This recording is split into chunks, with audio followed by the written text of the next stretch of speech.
Vincent Malloy is 7 years old. He's always polite and does what he's told. For a boy his age, he's considerate and nice.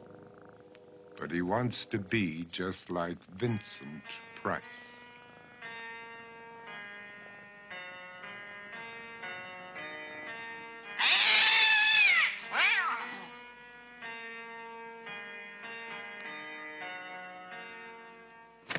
He doesn't mind living with his sister, dog, and cats, though he'd rather share a home with spiders and bats.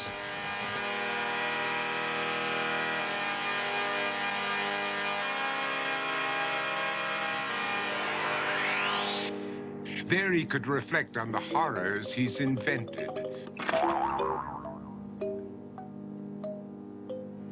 And wander dark hallways alone and tormented.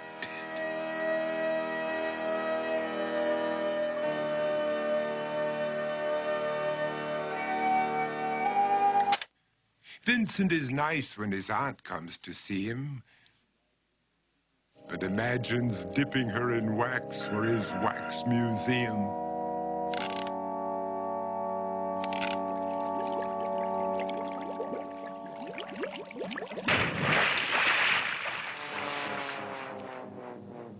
He likes to experiment on his dog, Abercrombie, in the hopes of creating a horrible zombie. So he and his horrible zombie dog could go searching for victims in the London fog.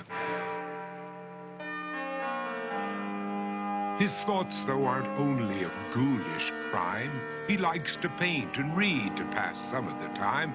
While other kids read books like Go, Jane, Go, Vincent's favorite author is Edgar Allen Poe.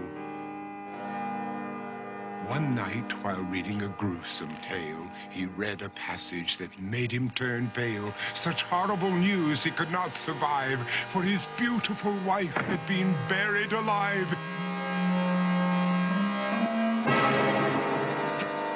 He dug out her grave to make sure she was dead, unaware that her grave was his mother's flower bed. His mother sent Vincent off to his room. He knew he'd been banished to the Tower of Doom, where he was sentenced to spend the rest of his life alone with the portrait of his beautiful wife.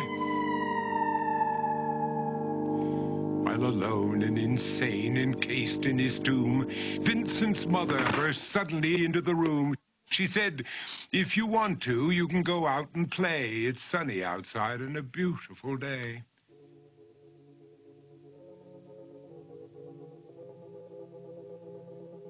Vincent tried to talk, but he just couldn't speak. The years of isolation had made him quite weak. So he took out some paper and scrawled with a pen, "I am possessed by this house and can never leave it again." His mother said, "You're not possessed and you're not almost dead. These games that you play are all in your head. You're not Vincent Price, you're Vincent Malloy. You're not tormented or insane, you're just a young boy. You're 7 years old and you are my son. I want you to get outside and have some real fun." Her anger now spent, she walked out through the hall. And while Vincent backed slowly against the wall, the room started to sway, to shiver and creak. His horrid insanity had reached its peak. He saw Abercrombie, his zombie slave, and heard his wife call from beyond the grave. She spoke from her coffin and made ghoulish demands, while through cracking walls reached skeleton hands. Every horror in his life that had crept through his dreams swept his mad laughter to terrified screams. To escape the madness, he reached for the door, but fell limp and lifeless down on the floor. His voice was soft and very slow as he quoted The Raven from Edgar Allan Poe. And my soul from out that shadow that lies floating on the floor shall be lifted nevermore.